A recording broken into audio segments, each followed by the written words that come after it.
Mieux vaut fumer 1 à 2 cigarettes plutôt que stresser pour arrêter de fumer.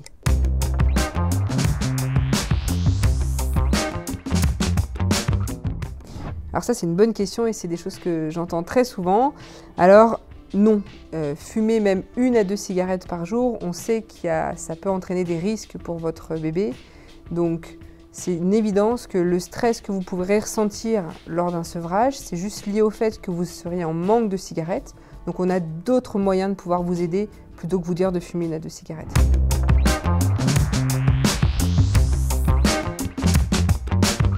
Dans l'idéal, si vous désirez un enfant, clairement, c'est de rentrer dans une hygiène de vie. Donc l'hygiène de vie, ça veut dire, tant qu'à faire, essayer de partir sur des bonnes habitudes avant même d'être enceinte.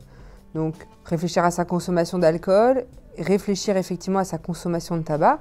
Et donc tout sevrage qui sera entamé avant une grossesse ne pourra être que bénéfique pour votre santé. Et du coup, également favoriser la mise en route de cette grossesse, puisqu'on sait que le tabac, il peut avoir des conséquences sur la fertilité.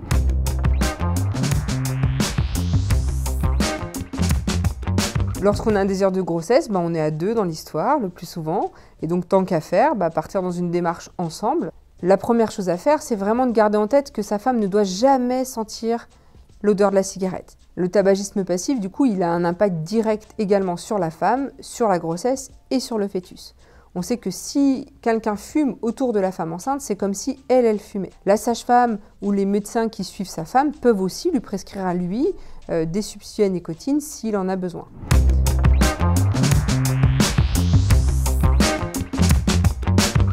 Il va y avoir un impact sur vous, un impact sur l'état de grossesse et il peut y avoir un impact en plus sur le fœtus. Au premier trimestre de la grossesse, le tabac va augmenter les risques de fausse couche ou va augmenter les risques de grossesse extra-utérine. Donc le bébé ne va pas s'implanter exactement là où il devrait s'implanter.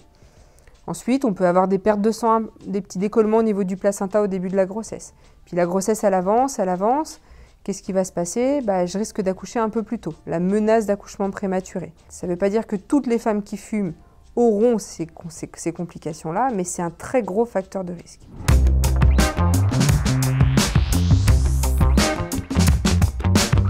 Le fœtus, c'est le bébé qui est dans le ventre. Et du coup, la première chose qu'on craint le plus, c'est le retard de croissance intra-utérin. Pourquoi?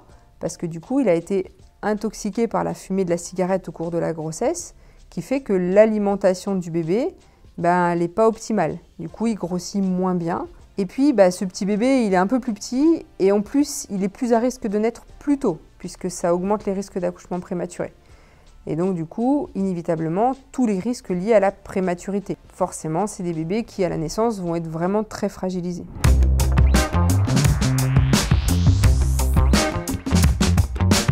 Un enfant qui a été intoxiqué par la fumée de sa maman pendant la grossesse, le risque principal après, c'est l'asthme en fait. Ensuite, il y a des otites à répétition, des bronchiolites avec des inflammations au niveau des bronches, des choses qu'on va voir vraiment beaucoup.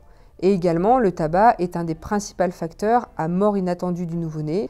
Et du coup, il faut vraiment un environnement zéro tabac autour de l'enfant afin de le préserver au maximum de ce risque.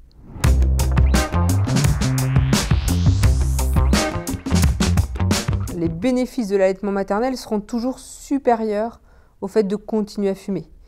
Par contre, il va y avoir des précautions à prendre, telles que, par exemple, donner le biberon ou donner le sein avant d'aller fumer. 1 heure après avoir fumé, c'est là qu'on recrache le plus de fumée de cigarette. Du coup, c'est à ce moment-là que c'est important d'avoir les principales mesures avec votre bébé, donc de ne pas aller lui parler vraiment à quelques centimètres. Donc on fait vraiment attention dans l'heure qui suit la cigarette. De bien penser à bien se laver les mains, éventuellement d'avoir des vêtements dédiés lorsque vous fumez pour ne pas revenir avec des vêtements où il y a une odeur de cigarette dessus. Et surtout, bien évidemment, ne jamais fumer dans l'environnement de votre enfant.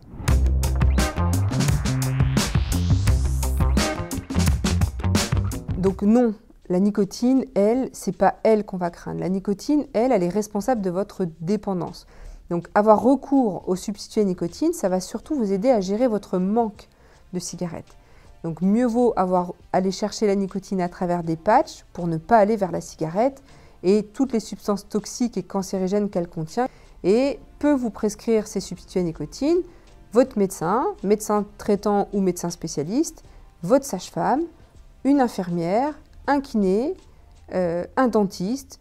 toutes ces personnes peuvent vous prescrire des substituts à nicotine qui sont en plus totalement remboursés par l'assurance maladie.